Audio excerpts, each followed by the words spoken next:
4년 전에 이 김정일이 갑자기 심장마비로 죽었을 때 김정은이가 김정일을 이어서 북한을 통치하고 있습니다. 김정일에게는 그 여러 명의 아내들이 있었고 그의 아내들에게는 또 아들들이 있습니다. 그 아내들 중에서 이 가장 나이가 많은 그 아들들 중에서 가장 나이가 많은 장남은 얼마 전에 말레이시아에서 암살을 당한 김장남입니다. 김정은은 이 장남도 아닌데 어떻게 이제 김정일의 후계자가 될 수 있었는가 하면 김정일이 자기 아내들 중에서 김정은의 모친인 성혜옥을 가장 이렇게 사랑을 했던 것 같고 김정은이는 어렸을 때부터 지도자가 될 수 있는 어떤 카리스마가 있었던 것 같습니다. 세계에서 왕이 있는 나라들이 있는데 그 나라들 중에서 왕이 실권을 갖고 있는 나라 중에 한 곳이 사우디아라비아입니다. 사우디 왕에게는 아내들이 수십 명이 있고 그 아내들에게는 또 아들들이 많이 있습니다. 그 아들들에게는 서열이 이제 매겨져 있습니다. 그래서 사우디 왕이 죽으면 누가 이제 이어서 왕이 될까 그 서열이 이미 정해져 있습니다. 근데 문제는 왕이 제일 사랑하는 아내가 있고 또 그에게 아들이 있을 때 왕은 그 아들을 후계자로 삼고 싶은 마음이 이제 생긴다는 겁니다. 그런데 그 아들이 서열이 낮은 거예요. 그럴 때 이제 그 왕이 자리를 놓고 이제 음모와 암투가 이제 벌어질 수 있는 겁니다. 지금 사우디 그 왕가가 그렇다는 게 아니라 이제 예를 들어서 이제 그럴 수 있다는 겁니다. 오늘 말씀도 이와 비슷한 것을 다룹니다. 한 남자에게 두 아내가 있고 각각 아들들이 있는데 누구를 이제 장자로 삼느냐 하는 겁니다. 지난주에 이어서 이제 21장을 우리가 살펴보고 있는데 21장의 내용은 살인하지 말라 하는 10계명의 그 6번째 계명의 세부 사항이라고 할 수가 있습니다. 21장에서는 5가지 이야기가 나오는데 이 5가지가 서로 연결되어 있는 것을 볼 수 있습니다. 지난주에 2가지를 살펴봤는데 그 중에 하나가 이 전쟁에서 포로로 여자를 잡아왔는데 그 여자가 예쁜 거예요. 그래서 아내로 삼고 싶은 겁니다. 그럴 때 어떻게 해야 되는가 하는 것을 지난주에 살펴봤습니다. 오늘 말씀은 그 3가지 이야기를 이제 다루게 되는데 그 중에 첫 번째가 이제 포로로 잡혀온 여자 중에 이제 아내로 삼은 그 여자가 이제 아들을 이제 낳은 겁니다. 그런데 이 남자에게는 이미 이제 첫째 부인이 있었는데 첫째 부인에게도 이미 이제 아들이 있는 겁니다. 두 부인의 아들 중에서 이제 하나를 장자로 삼아야 되는데 사랑하는 그 아내의 그 아들 아직 어리지만 그 아들을 이제 장자로 삼아야 되는가 아니면 이렇게 별로 사랑하지 않지만 나이가 더 많은 순서가 이제 장남인 그 아들을 이제 장자로 삼아야 되느냐 이제 하는 겁니다. 이 두 번째 이야기는 무엇인가 하면 그 아들 중에서 하나가 이 부모가 아무리 말을 하고 야단을 쳐도 이 불순종하고 술과 죄악 가운데 사는 겁니다. 그럴 때 그 아들을 마을 어른들에게 데리고 가서 다시 이제 이렇게 설득하고 야단도 맞고 그런데도 이제 안 바뀌는 거예요. 그럴 때 이제 이 아들을 어떻게 해야 되느냐 이제 하는 겁니다. 세 번째 이야기는 그 당시 어떤 범죄에 대한 벌로 사람을 처형 이제 시킨 후에 나무에 이렇게 그 시체를 달아 놓는 경우가 이제 있습니다. 그러니까 사람들에게 이런 죄를 지으면 이렇게 무서운 벌을 받는다. 이걸 이제 경고하기 위해서 이제 그렇게 하는 겁니다. 그럴 때 해가 질 때까지 시신을 나무에 달아 놓지 말고 해가 질 때는 이제 장례를 치러 주라고 하는 그런 내용입니다. 하나님께서 주신 땅이 이제 부정하게 되지 않도록 하기 위해서입니다. 이 3가지 이야기가 이제 살인하지 말라 하는 그 계명 안에 들어 있는 그 하나님의 어떤 거룩함, 또 사람의 어떤 존엄성, 그리고 공의를 이제 잘 보여준다고 할 수 있습니다. 첫 번째는 이제 장자를 정하는 문제입니다. 장자는 오늘날 이제 장남의 의미인데 오늘날 한국 사회에서 장남은 혜택이 있다기보다는 부담스러운 그런 위치입니다. 그런데 이 고대 사회에서의 장남은 그 윤사함 분배할 때 다른 그 아들들보다 2배를 받아요. 그리고 그 가족에서 그 가문에서 어떤 지도자적인 위치가 되고 또 하나님의 은혜의 수혜자의 하나님의 은혜를 이렇게 그 받는 어떤 그 수혜자 그런 어떤 중심에 위치해 있는 이제 자가 됩니다. 창세기에 보면 야곱과 에서가 이 장자의 축복을 서로 받으려고 음모와 막 다툼을 하는 것을 이제 볼 수가 있습니다. 이 장자를 정하는 문제에서 그 일부 일처제, 곧 한 아내와 한 남편의 경우에는 큰 문제가 되지 않지만 일부 다처제, 한 남편과 여러 명의 아내가 있을 때는 이제 이게 어려운 거예요. 복잡한 문제가 이제 생기게 됩니다. 15절을 보면 어떤 사람이 두 아내를 두었는데 하나는 사랑을 받고 하나는 미움을 받다가 그 사랑을 받는 자와 미움을 받는 자가 둘 다 아들을 낳았다 하자 그 미움을 받는 자의 아들이 장자이면 그 일부의 처제 곧 한 남편과 한 아내가 이제 성경적인 이제 부부 관계입니다. 근데 그 당시 문화에 보면 그 이제 일부 다처제 한 남자가 여러 명의 아내를 그게 이제 문화적으로 이제 그 사회에 통용이 됐기 때문에 성경에서도 이제 그 성경 인물들도 이제 그런 이제 일부 다처제의 그런 가족을 이제 갖고 있는 경우를 이제 볼 수 있습니다. 이 한 남편에게 두 아내가 있으면 똑같이 이렇게 사랑하는 것이 불가능합니다. 한 아내를 사랑하면 다른 아내는 미워하게 됩니다. 야곱에게 레아와 이 라헬 두 아내가 있었는데 야곱은 라헬을 사랑하고 그 레아는 덜 이렇게 사랑하는 겁니다. 근데 덜 사랑한다는 게 그 레아 입장에서 보면 미워하는 거죠. 미워하는 것으로 이제 여겨지게 됩니다. 야곱은 그 레아와 이 라헬 두 아내와 함께 살면서 얼마나 많은 다툼과 또 뭐 갈등과 미움과 불행이 계속해서 닥치는 것을 이제 경험을 하게 됩니다. 결혼 생활을 이제 비성경적으로 하면 행복할 수가 없는 겁니다. 그러니까 분명히 이제 그 창세기 보면 이 결혼은 이제 이렇게 한 남자 한 여자로 이렇게 하라고 돼 있어요. 근데 보면 이렇게 야곱도 그렇고 믿음의 족장들이 이렇게 여러 명의 아내를 거느리는 경우가 있어요. 왕이 됐을 때 다윗도 그랬고 솔로몬도 했고. 근데 이게 허용은 됐지만 이게 성경적인 게 아닌 거예요. 그래서 다윗도 그렇고 솔로몬도 그렇고 이렇게 이 비성경적인 어떤 결혼 관계를 가졌을 때 그 부인들 사이, 애들 사이에, 자녀들 사이에 그런 어떤 암투와 또 살인과 고통과 불행이 이제 닥치는 것을 이제 보게 됩니다. 한 남자에게 두 아내가 있는데 한 아내를 사랑하고 다른 아내를 미워하는 겁니다. 두 아내에게 아들들이 각각 있는데 미워하는 아내의 아들이 먼저 태어났기 때문에 장자인 겁니다. 이런 경우에 유산 분배를 할 때 누구를 이제 장자로 인정하고 유산을 더 많이 물려줄 것인가 이제 하는 겁니다. 두 아내가 있는데 사랑하는 아내가 있고 또 덜 사랑하는 미워하는 아내가 있고, 근데 미워하는 아내의 이제 아들이 장자인 거예요. 더 이게 순서가 빠른 거예요. 그럴 때 사랑하는 아내의 아들을 이렇게 장자로 삼을 건가, 아니면 미워하는 아내지만 더 순서가 빠른 그 아들을 장자로 삼을 것인가. 그래서 유산을 누구를 두 배로 이제 물려줄 것인가 이제 하는 것을 어떻게 결정해야 되느냐 이제 하는 겁니다. 그 당시 고대 사회에서는 아버지 마음대로 장자를 정해요. 그리고 유산을 그 아들에게 두 배를 이제 물려줍니다. 그런데 하나님의 백성들은 어떻게 해야 하느냐 하는 겁니다. 그 당시에는 그렇게 해요. 그냥 아버지 마음대로 그냥 합니다. 그런데 하나님의 백성은 이런 부분에 이제 어떻게 결정을 해야 하느냐 하는 겁니다. 16절, 그 17절을 보면 한 절씩 그대로 읽겠습니다. 자기의 소유를 그의 아내들에게 그의 아들들에게 기업으로 나누는 날에 그 사랑을 받은 자의 아들을 장자로 삼아 참 장자 곧 미움 받는 자의 아들보다 앞세우지 말고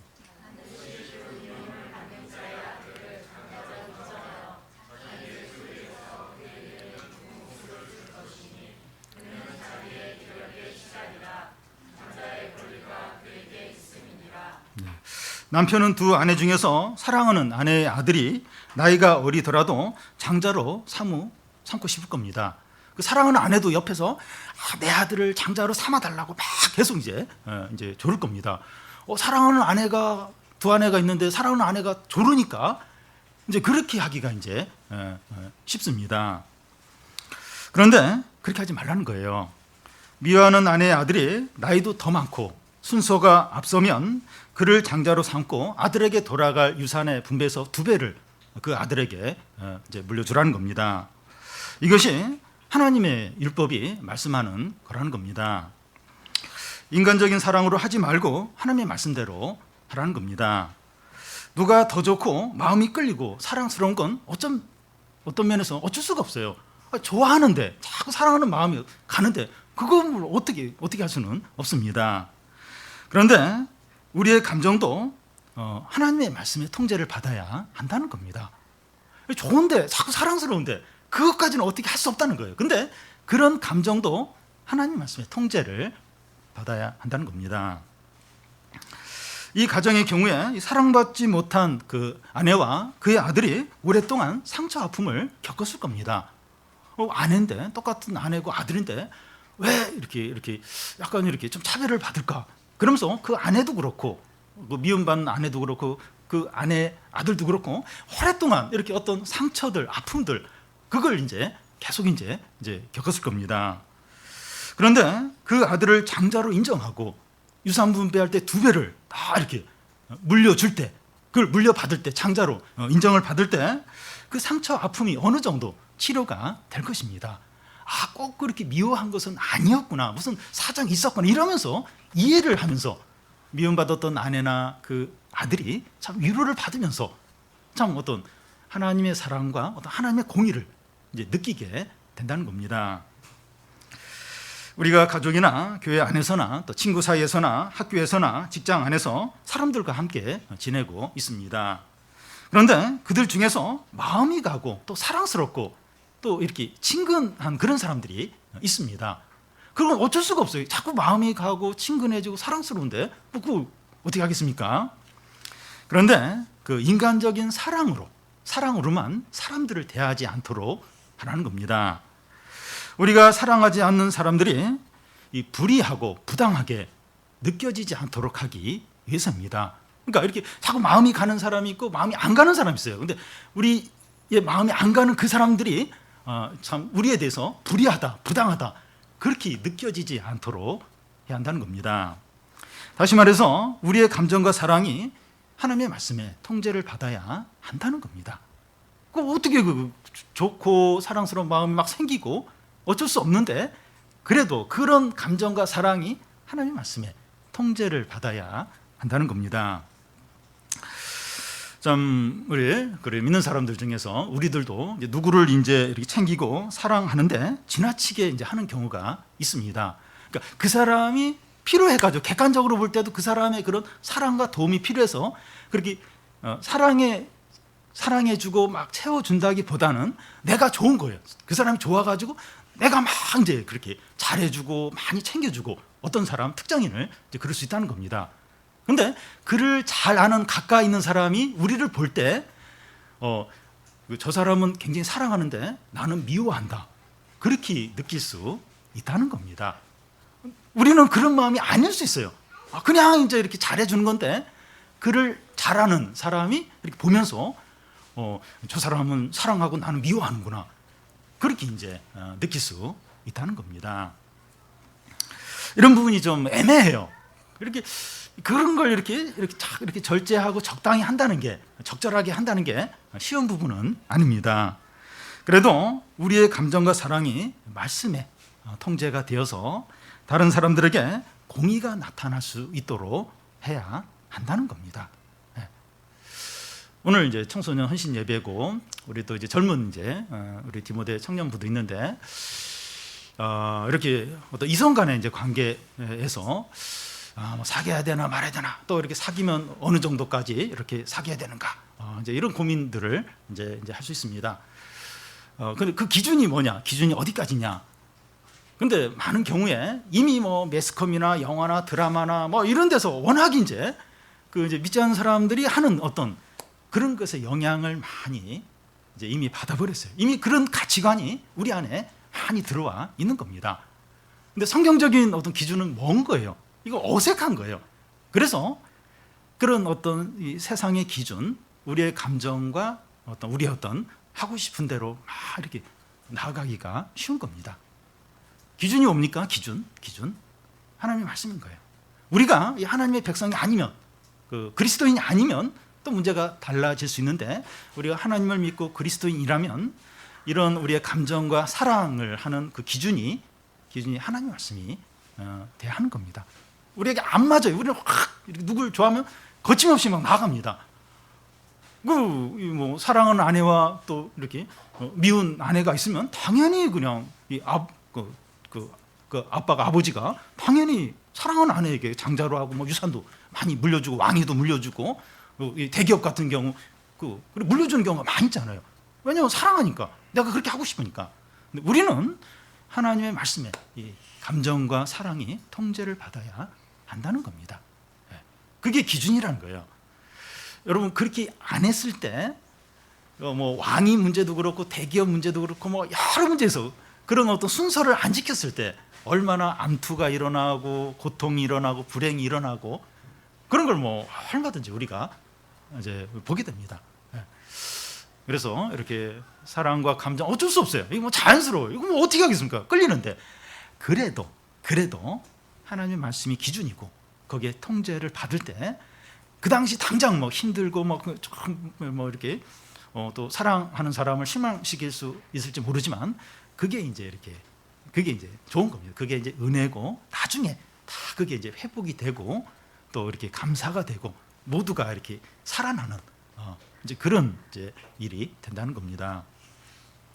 이 두 번째 이야기는 아주 못된 아들을 어떻게 해야 하느냐 하는 겁니다. 이 아들을 예로 들고 있는데요. 딸 중에서는 못된 딸이 있을 텐데 왜 그 못된 아들을 예로 들고 있습니까? 물론 아들 예를 들 때 거기에 이제 딸도 이제 포함이 이제 된 것으로 볼 수 있습니다. 그럼에도 불구하고 이 딸들보다 이 아들들이 더 죄인이지 않나, 이제 이런 생각을 이제 하게 됩니다.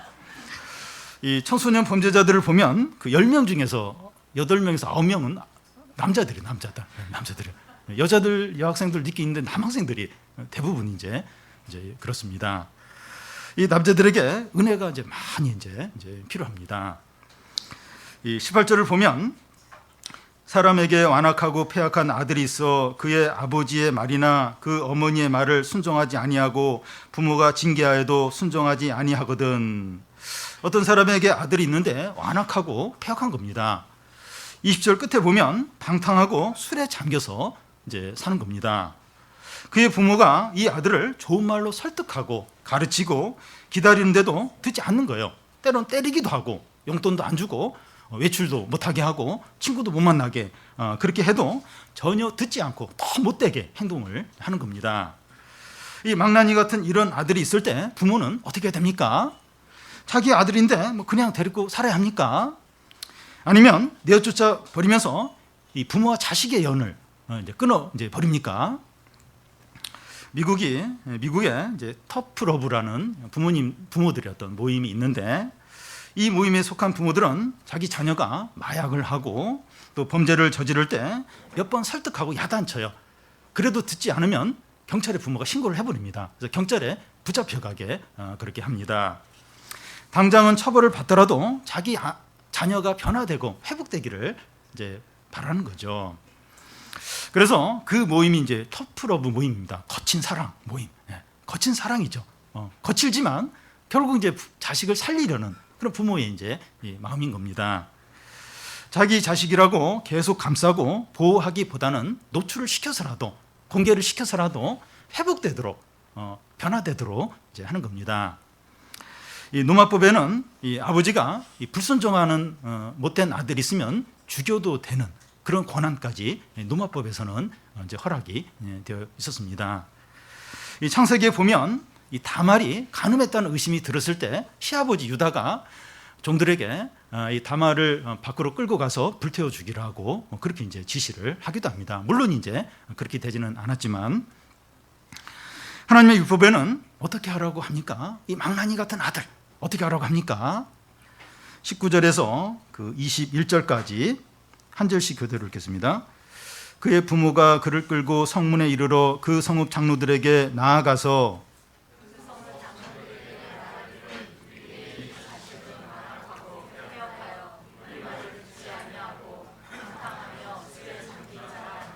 그 성읍의 모든 사람들이 그를 돌로 쳐 죽일지니 이같이 내가 너희 중에서 악을 제하라. 그리하면 온 이스라엘이 듣고 두려워하리라. 예.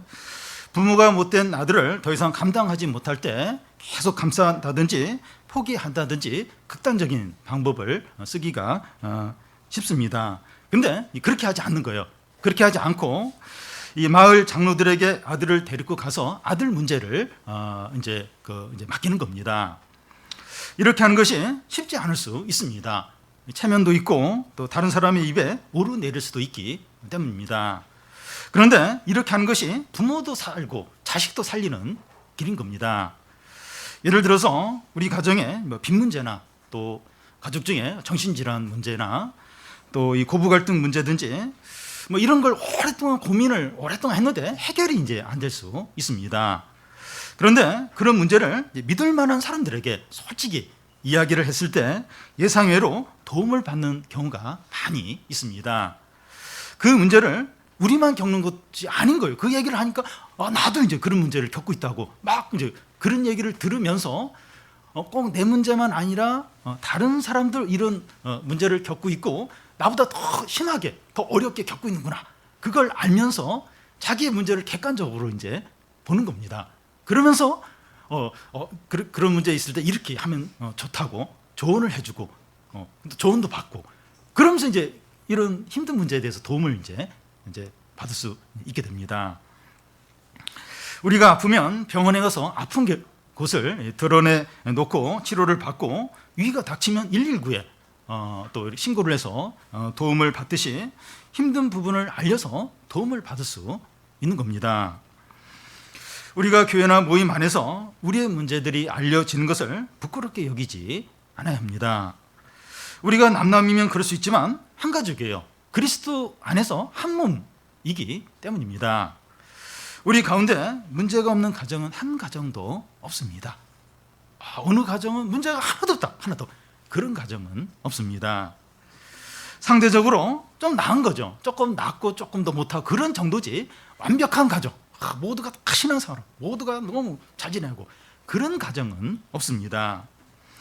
우리는 모임을 하면서 여러 문제들과 아픔들을 나누게 되는데 우리는 다 죄인이고 병들었다. 참 영적으로 문제가 많다. 이런 것들을 다 보고 느끼게 됩니다. 하나님께서 불쌍히 여겨주시고 은혜를 베풀어 주지 않으면 한순간도 우리가 살 수 없구나. 그런 고백을 이제 하게 됩니다. 부모가 못된 아들을 이 마을에 이제 장로들 앞에 데리고 갔을 때 장로들이 어떻게 합니까? 일단은 장로들이 그 아들을 다시 가르치죠. 설득을 하고 이제 이렇게 회개하도록 요구를 할 것입니다. 그런데도 그 아들이 죄를 인정하지 않고 반항을 하면 그 아들을 돌로 쳐서 죽이라는 겁니다. 이렇게 엄격하게 하는 이유가 뭡니까? 너희 중에서 악을 제하고 온 이스라엘이 듣고 두려워하기 위해서라는 겁니다. 그걸 보면서 사람들이 다 두려워하도록 하기 위해서 그렇게 하라는 겁니다. 여러분, 좋은 것은 전파되는데 시간이 많이 걸려요. 나쁜 것은 전파되는데 한순간에 너무나 빨리 나쁜 것이 전파가 됩니다. 우리 어린아이들 보면 욕을 그렇게 잘 배워요. 욕을 어디서 들었는지 욕을 해서 조금 약간 힘들면 욕을 합니다. 그래 나쁜 어떤 행동들을 그렇게 빨리 배워서 그대로 이렇게 흉내내는 것을 이제 볼 수가 있습니다. 한 가정의 아들이 못되게 하는데도 그대로 놔두면 이웃 가정의 아들들도 그렇게 또 이렇게 그렇게 못되게 행동하는 거예요. 그러면서 온 이스라엘 가정 안에 아들들이 다 그렇게 못되게 될 수가 있다는 겁니다. 그런데 성경에 보면 이런 못된 아들을 돌로 쳐서 죽인 기록은 없습니다. 이렇게 하라고 했지만 실제로 이렇게 되기는 어려웠던 것 같습니다. 성경에 보면 이런 예는 없어요. 이렇게 아주 못된 그래서 돌로 쳐서 그런 기록은 없습니다. 이렇게 말씀은 했지만 실제로 이렇게는 잘 일어나지 않은 것으로 보입니다. 그렇지만 자녀 문제가 이 부모의 능력으로 더 이상 감당이 되지 않을 때 숨기거나 보호만 하려고 할 것이 아니라 공동체나 다른 사람의 도움을 받는 것이 필요하다는 겁니다. 우리 자녀에게 이런 문제가 있는데 도와주십시오. 좀 도와주십시오. 요청을 하는 겁니다. 그러니까 힘들 때 병원에 119에 경찰에 도움을 청하잖아요. 도와달라고. 하물며 이 신앙의 이 형제 자매들, 신앙의 공동체, 같은 믿는 사람들에게 그런 힘든 부분을 이야기하고 얼마든지 도움을 청할 수 있다는 겁니다. 공동체는 그 누군가의 어려움을 이제 알게 되면 최선을 다해서 내가 도와줄 것 있으면 도와주는 겁니다. 근데 도와줄 게 없어요. 그러면 이제 그를 위해서 기도를 이제 하는 것이죠. 예. 우리 이성희 집사님 가정 오늘 이제 오셨는데 모잠비크에서 막 어떤 어려움이 있으면 기도 요청을 합니다. 이렇게 누가 아프고 이럴 때, 그럼 막 여기서 기도를 해요. 이제 그런 것이죠. 예. 같이. 그러니까 그런 걸 이렇게 이렇게 민폐를 끼칠 필요가 뭐가 있는 거 이렇게 알려서 그게 아니라 이게 어려우면 도움이 필요하면 이야기를 하는 거예요. 도움을 청하는 겁니다. 그러면 이제 같이 기도하고 또 도와줄 것이 있으면 같이 도와주고. 예. 그래서 자꾸 이게 숨기고 감추고 이제 이럴 일이 아니라는 겁니다. 예. 감당이 되면 그렇게 해도 되죠. 근데 감당이 안 되는 그런 일들은 부끄러워하지 말고, 가족이잖아요. 가족. 남남이면 부끄러울 수도 있어요. 근데 가족이고 그리스도 안에서 다 한 몸의 지체들이고 이야기하는 거예요. 도움 청하고. 예. 그러면 이제 그 문제도 해결이 되고 우리도 다 이제 살게 된다는 겁니다. 마지막으로 세 번째는 시신을 나무에 이제 달아놓는 그런 이제 문제입니다. 방금 앞에서 끝까지 회개하지 않는 못된 아들을 돌로 쳐서 죽이라는 말씀이 있었습니다. 이런 식으로 이 범죄한 사람을 처형한 후에 시신을 이제 나무에 달아놓는 겁니다. 그 이유는 사람들이 이제 나무에 달린 시신을 보면서 저런 죄를 지면 저렇게 처형을 당하는구나 하면서 경각심을 갖도록 하기 위해서입니다. 중국에서는 이 마약 사범들에 대해서 공개 처형을 아직도 하고 있습니다. 이 마약을 파는 그런 사람들. 그래서 이 마약을 팔거나 매매를 하면 이런 식으로 처벌을 받는다. 이걸 모든 사람이 이제 이렇게 알 수 있도록 큰 운동장에 사람들을 모아놓고 이제 공개 처형을 이제 지금도 하고 있습니다.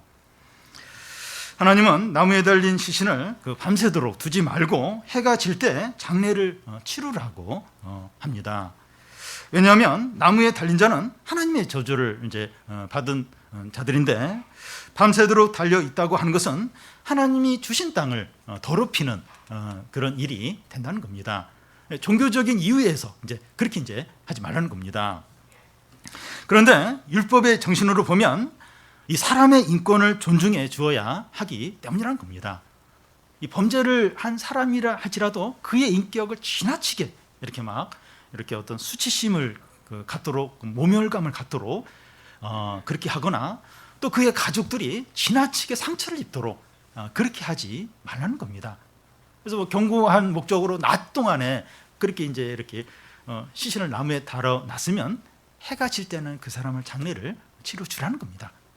그래서 범죄한 사람의 인격이 너무 지나치게 이렇게 수치를 당하지 않도록, 그의 가족들이 너무 많은 상처를 입지 않도록 하라는 겁니다.